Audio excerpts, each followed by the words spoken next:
Explore the unofficial world of DPRK-inspired apparel at NK News Shop. Dive into a captivating collection of North Korea-themed t-shirts, hoodies, and more at the NK News Shop. From the popular Daedonggang beer t-shirts to the adventurous Air Koryo designs, each piece offers a unique glimpse into aspects of the DPRK you'll be familiar with. Featuring retro travel-inspired prints of Pyongyang's landmarks and brands, our apparel is 100% handcrafted in the USA. Support independent journalism with every purchase. Explore our range today at shop.nknews.org. That's shop.nknews.org.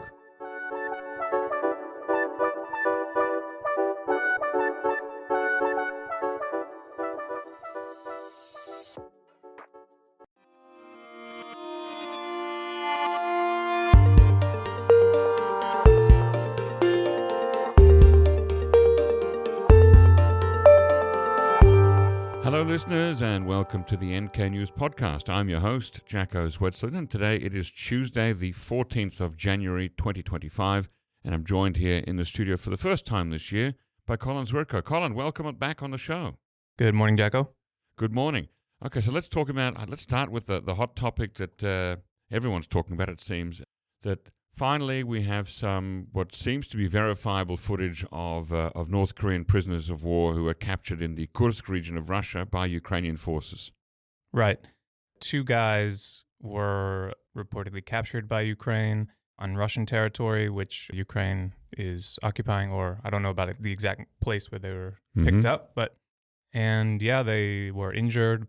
One had a bad jaw injury, the other had some hand injuries, and Ukraine is showing them off to the media, and right. Zelensky is requesting that North Korea acknowledge this and start discussing about how Kim Jong Un can help arrange to get some Ukrainians back from Russia in exchange for these 2 North Koreans. Right. He was hoping for a kind of an ersatz swap. I mean, obviously North Korea is not holding any Ukrainian soldiers as far as we know, so he's hoping that pressure on North Korea will help Russia, will push Russia to give some Ukrainian soldiers back.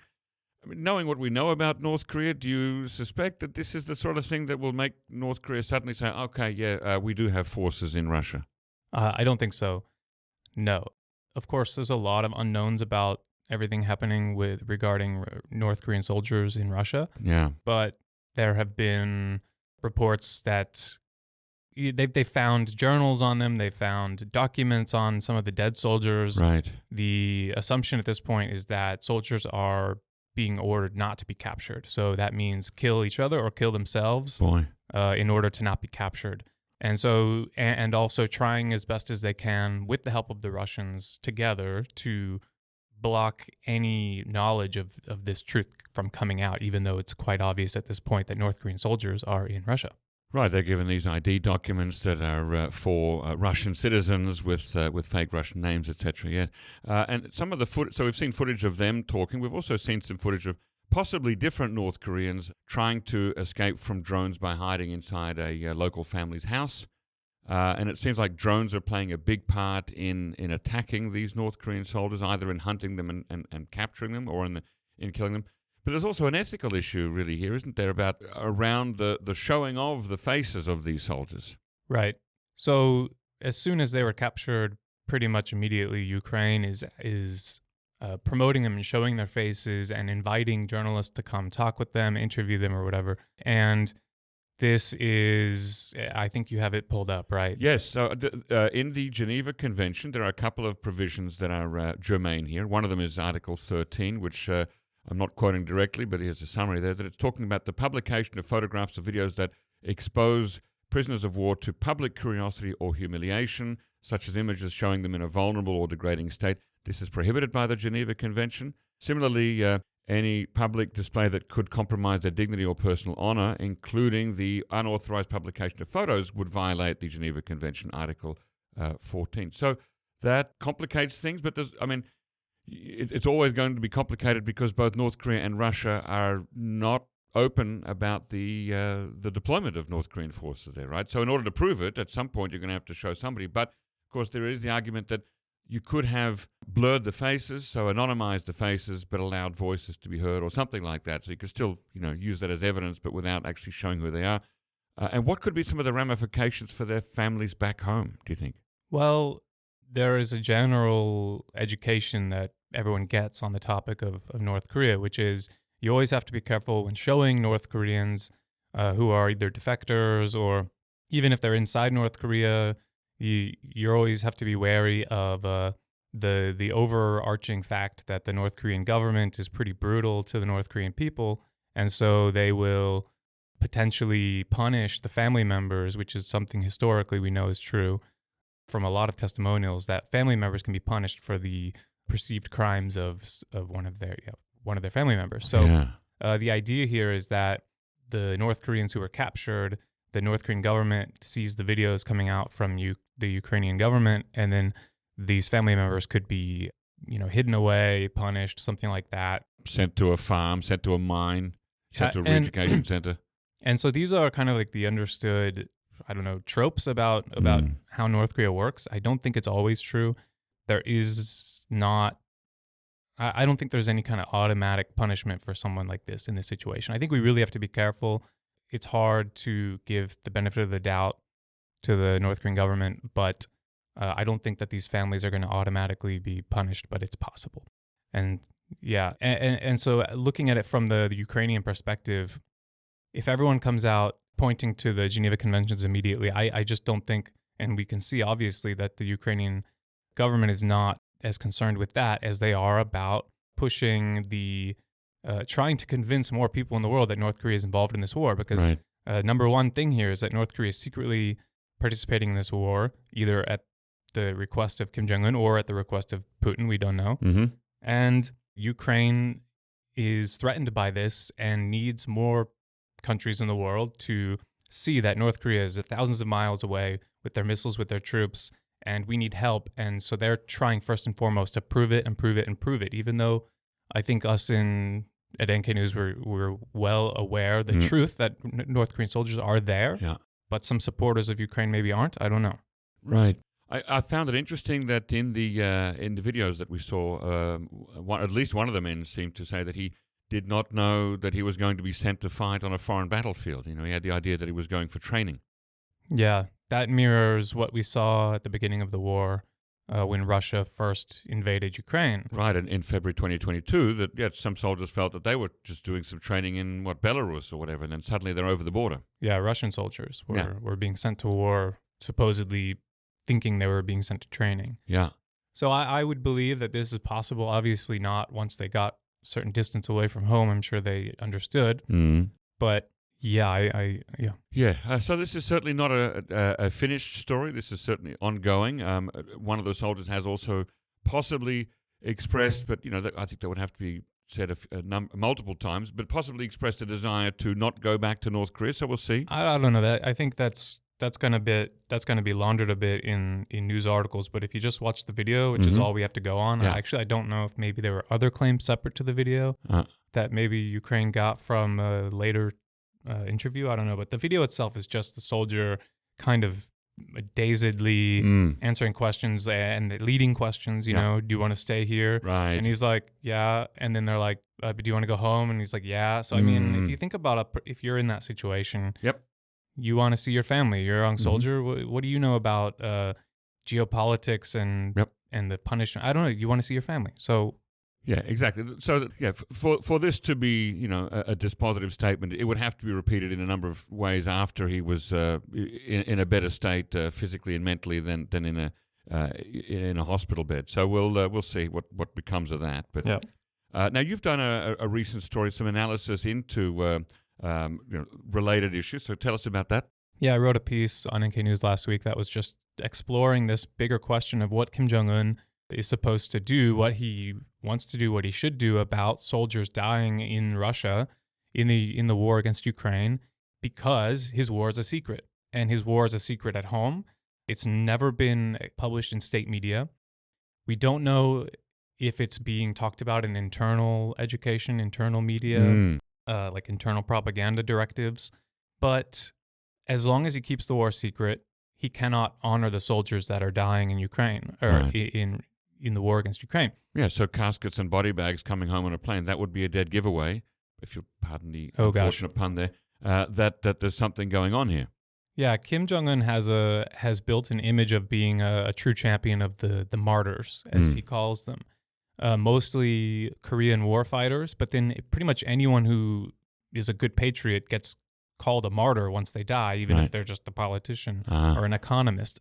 So the fact that he has all these soldiers dying over there, which we don't know the number exactly, and my colleague Anton was talking about known ratios of when you talk about casualties, what is usually the ratio of dead to injured. And right now, the number being thrown out, I think yesterday was 300 dead and 2,700 injured. And I think that might not be in line with typical ratios. I don't know, but we don't know the exact number of dead. But if it's in the hundreds, that's a lot of families that you have to tell a story. Right. So there's a bunch of questions there. What story does he tell them? Does he lie, or does he tell them the truth and use coercion and benefits to keep them quiet?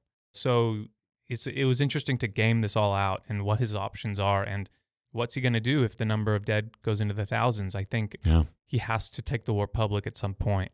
Right. And you know, if there were, for example, if all the dead bodies were brought back in caskets, that's a lot of space on cargo planes or on trains. It's a lot of resources to move them.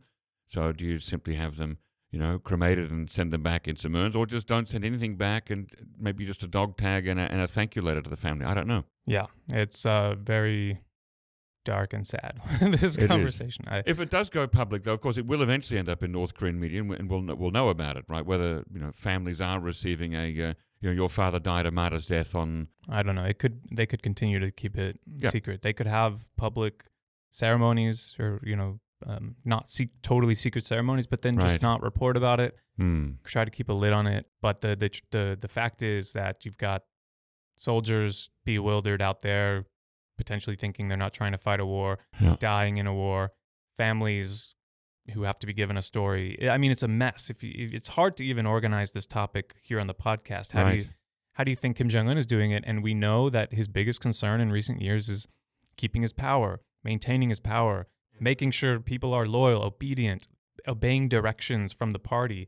And this throws a wrench into all that, I think. Controlling flows of information from the outside world, right? And this is definitely part of, a war. It has always got the two parts. It's the fighting on the battlefield, but it's also the narrative you're telling people back home. And that's the... Yeah. I mean, and on that point, I guess it's useful to look at other countries. You don't have to be a master of totalitarian propaganda to sell a story at home. And they've set up a lot of it back in North Korea about Russian friendship, about patriotism, about fighting the U.S. together. You know, whenever the U.S. was off on foreign wars far away, they were not usually secret about it. And there were families of thousands of young men dying. And there were protests, but, you know, it didn't threaten the, you know, total upheaval unless we're talking about Vietnam. It's not unheard of that Kim could go public with this and keep a lid on anger of families. Yeah. Well, and Kim could potentially, and here I'm just speculating, that Kim could take a leaf out of the Russian playbook and sort of learn how did Russia tell the narrative about Russian soldiers dying in Syria or in on battlefields or even in right Africa. now. What's Russia telling? Well, that too. Gosh, yeah. It's public about its many more young men dying in Ukraine. So, that's why I'm still perplexed about why this war is secret in North Korea. Is it Putin? I don't know. It is it's a question that'll continue to dominate our thoughts for a while. Now, in the last couple of minutes we've got left, let's talk about the big construction project. It's a multi-year plan. It's the 1020 project. Is that the name? The 20 times 10 project. I don't know how it's spoken in English, to be honest, but I guess we'll call it the 20 times 10 project. And the name comes from... this is like a propaganda buzzword that North Korea is using that Kim Jong Un kicked off last year. 20 cities or counties are chosen per year, and they each have to build a cluster of the 2 to 3 light industry factories, like making soft drinks and soap. And then starting this year, so last year was the first year, and they have to do this for 10 years, which will result in 200 plus counties and cities being quote unquote totally transformed from their quote unquote backwards failing economies. This is all Kim Jong Un's words. So it's a very interesting topic. So it's modernizing, it's industrializing, it's hopefully electrifying, because that's also an issue. Yeah, it will be the factories plus a hospital or like a clinic, a cultural center, which is like barber shop and a small movie theater or something, and then a grain management center. So Kim Jong Un bills this as transforming the entire country, saying, I failed, my predecessors failed, there's poverty, wealth inequality, the whole country basically. These are his words? Yeah. Okay. Totally. Kim Jong Un's words. Very interesting. Peter Ward has written some very interesting analyses on this. And so the first year finished, and what I'm looking at right now is like a couple factories in 20 towns last year. They're making soft drinks, imported Chinese machinery. It's strange. They're making like bread snacks, but they're rolling out the dough by hand, weighing it by hand on scales. The drinks are all have different levels of liquid inside. He's got some quality issues for sure, and it's very small scale. It's like serving a small community just in that town, seemingly. Some self-sustainment goal, but there's a long way to go for this to actually convince North Koreans that their backward rural economy that Kim Jong Un opened up about is actually transforming. Well, last question, but one of the things that pops up in my mind is, what about the electrical grid? That's been a problem for decades. How can you transform cities and build factories and grain management centers and whatnot without fixing the electrical problems? I'm not an expert on this, but they are kind of in the background still working on some power plants here and there. Every year has a number of new power plants that they'll inaugurate. It's always, they're always saying there's an electricity problem that we need to solve. But it's not just the power plant. It's the grid that comes from the power plant, right? So are they rolling out new power lines and power transmission systems and maybe substations and transformers and all that? Maybe you're hitting on an interesting point here, because that is not part of the rhetoric on this project. So maybe it's all about propaganda. It's pitching to the people a project which they can see and believe is helping them, which is going to in turn help Kim Jong Un's power base. But maybe they're doing that in the background, and I have to investigate state media a little more closely, but it's not in Kim's speech. It's not in the main pitch. Okay. So maybe that's a sign that they're not that serious, and I can already see signs that this is not. Well, anyway, it's a very expensive project. And it's going on for 10 years, right? Yeah. Yeah, so it's 20 per year, and that's 2 to 3 factories. So, we're talking like 60 plus factories per year, 20 hospitals, 20 grain management. I mean, this is a lot to build. And so we'll be watching it. It's not going to be possible to judge the success very fast. It's going to be a long project, and maybe that works to Kim's benefit. People aren't going to be able to judge him immediately. So. Okay. Well, we've gone over time, so we're going to have to pitch this to the people. Thank you very much, Colin Zwirko, for coming on the NK News podcast today. Thanks, Jacco.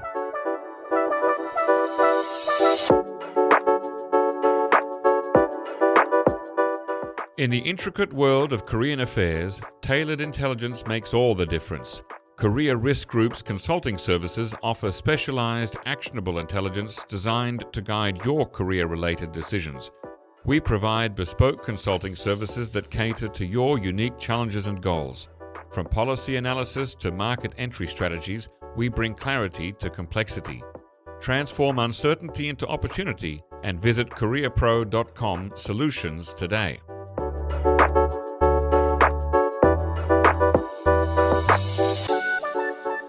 Ladies and gentlemen, that brings us to the end of our podcast episode for today. Our thanks go to Brian Betts and Alana Hill for facilitating this episode, and to our post-recording producer genius Gabby Magnuson, who cuts out all the extraneous noises, awkward silences, bodily functions, and fixes the audio levels. Thank you, and listen again next time.